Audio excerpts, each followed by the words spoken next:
राजनीतिक रैलियों, जनसभाओं और प्रदर्शनों के दौरान भगदड़ की घटनाओं को रोकने के लिए मानक संचालन प्रक्रिया तय करने की मांग वाली जनहित याचिका पर निर्देश जारी करने से सुप्रीम कोर्ट ने इनकार कर दिया। याचिका का निपटारा करते हुए शीर्ष अदालत ने कहा कि दिशा निर्देश तय करना नीति निर्माण के दायरे में आता है। अदालत के लिए संचालन प्रक्रिया तय करना कठिन है।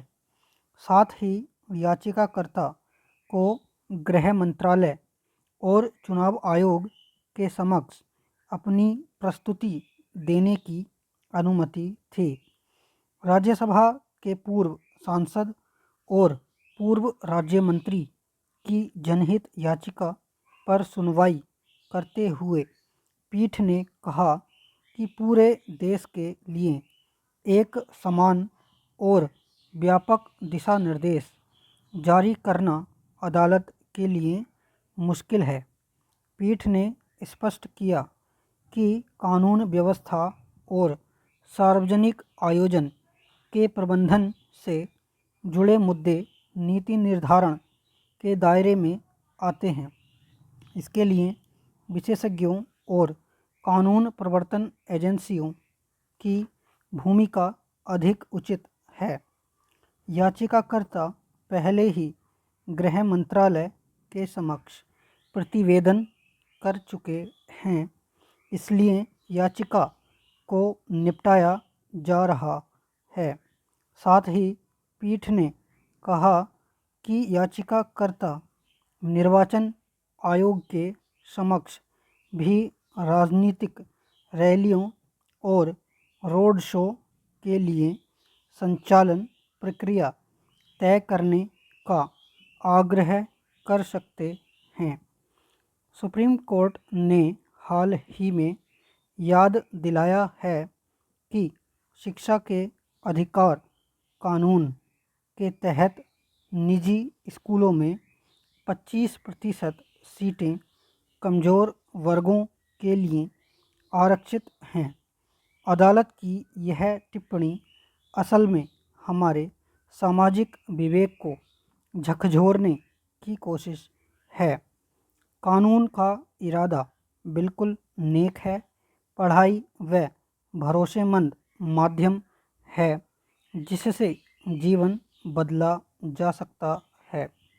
लेकिन अर्थशास्त्र का एक बुनियादी सिद्धांत है, किसी भी नीति का मूल्यांकन उसके नेक इरादों से नहीं, उसके अंतिम परिणाम से होना चाहिए।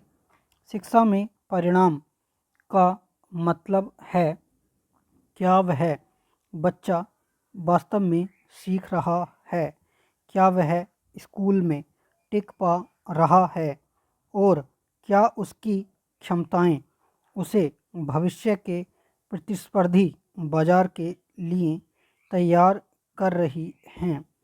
समस्या यह है कि हम अक्सर शिक्षा को केवल सीट या फीस की बहस तक सीमित कर देते हैं। हम मान लेते हैं कि फीस माफ़ हो गई तो शिक्षा मुफ्त हो गई। हकीकत में सीखने की कीमत सिर्फ स्कूल की फीस नहीं होती। अर्थशास्त्र में कहें तो हर परिवार को सीखने की लागत चुकानी पड़ती है।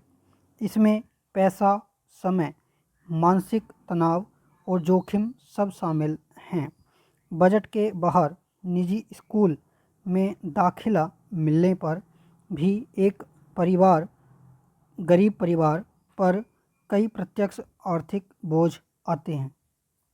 उम्मीद है आपको वीडियो पसंद आई होगी।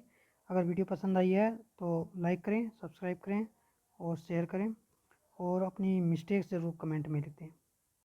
और अगर इस मैटर की आउटलाइन चाहिए या ये PDF चाहिए तो नीचे दिए गए टेलीग्राम ग्रुप से भी जुड़ जाइए। Thank you.